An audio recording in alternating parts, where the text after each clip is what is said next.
চলি দেখি আপনার নামে কোটা সিম চলছে, আধার দিয়ে কিভাবে চেক করব।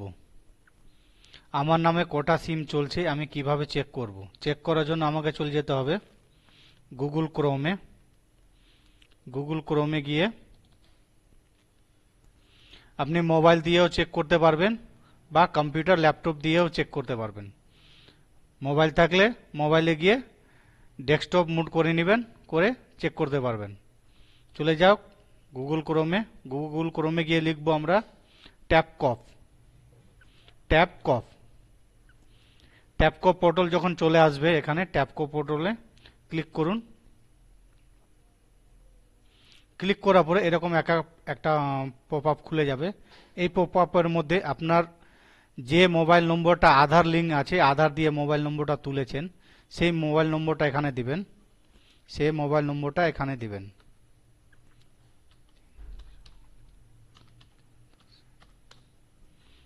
তারপরে এখানে একটা ক্যাপচার দিবেন।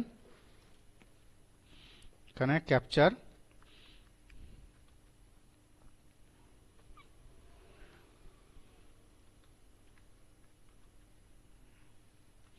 দেওয়ার পরে ভ্যালিড ক্যাপচারে ক্লিক করবেন। ক্লিক করার পরে একটা ওটিপি যাবে আপনার মোবাইলে, সে ওটিপিটা এখানে দিবেন।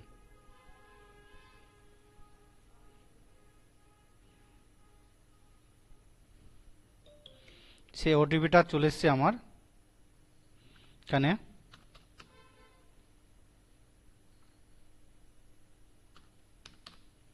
দেওয়ার পরে এখানে লগইন করবেন, খুলে যাবে আপনার। দেখুন আমার নামে কোটা সিম এখন অলরেডি চলছে। আমার নামে 4খানা সিম চলছে। ধরুন আমার এই 3টা কাজের আছে, এটা কাজের নেই, এটাকে আমি বন্ধ করব। তাহলে আমি এখানে নোট মাই নম্বরও করে দেব। ক্লিক করার পরে এখানে টিক চিহ্ন দিয়ে দেব। এখানে রিপোর্টে ক্লিক করব। এটা রিপোর্ট হয়ে যাবে, মানে একটা কমপ্লেন রেজিস্ট্রেশন হয়ে যাবে সঞ্চয় সাথী পোর্টালে। গভর্নমেন্ট যখন এই নম্বরে কোনো ফ্রড হবে বা কিছু হবে, তখন গভর্নমেন্ট দেখবে এই নম্বরটা তোমার না, তুমি রিপোর্ট করেছো, রিপোর্ট করার জন্য। এভাবে নিজের নামে কোটা সিম কার্ড চলছে অলরেডি, নিজেই চেক করতে পারবেন।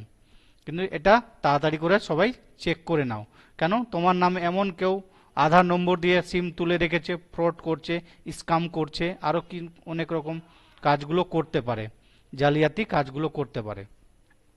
তার আগে নিজের মোবাইল নম্বর দিয়ে নিজের নামে কোটা সিম কার্ড চলছে অলরেডি, সবাই একবার চেক করে নাও।